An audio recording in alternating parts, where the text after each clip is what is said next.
लेकिन 2009 से ये केस और पिछली जो अपफ्रंट प्रीमियम में मोजर बियर ने एक प्रोजेक्ट लिया, उस प्रोजेक्ट पर उन्होंने बोली बोली।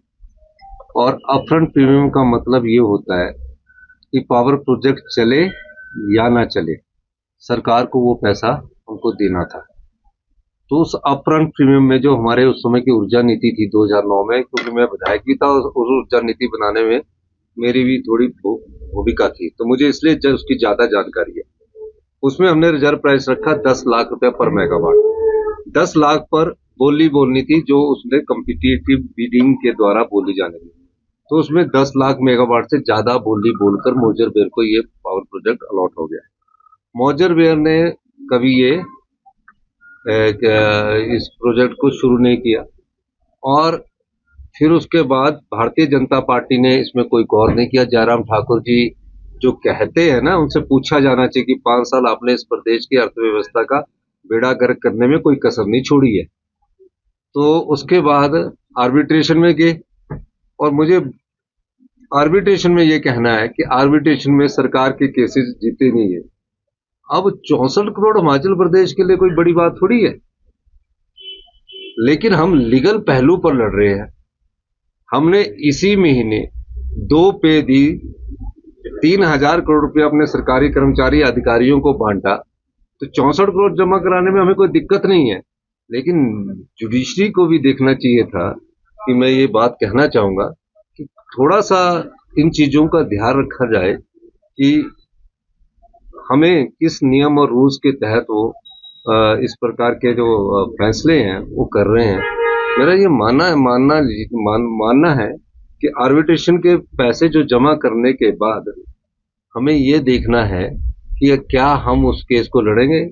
और जुडिशरी ने, हमने जब एक और आर्बिट्रेशन केस में जिसमें अदानी जी के 280 करोड़ रुपए थे, उसको भी हमने, जुडिशरी ने हमारे पक्ष में फैसला दिया है।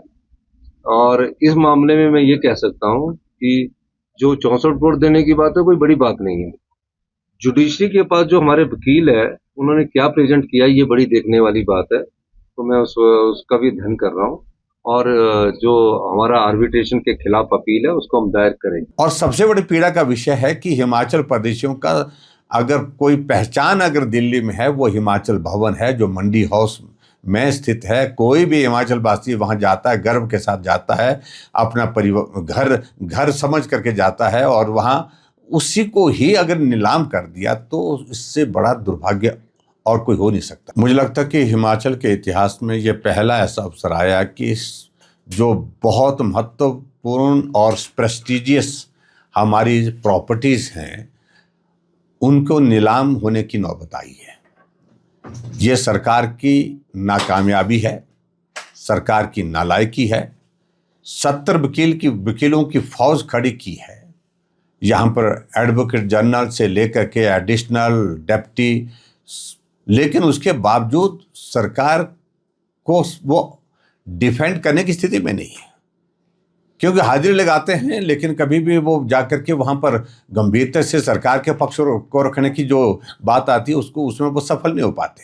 कोर्ट का फैसला आया 13 जनवरी 2023 का फैसला, 64 करोड़ रुपए जो अपफ्रंट प्रीमियम को देने की बात उस कंपनी के लिए कही गई थी, जहां सरकार को आज वो पैसा लगभग 150 करोड़ के करीब पहुंचने वाला है।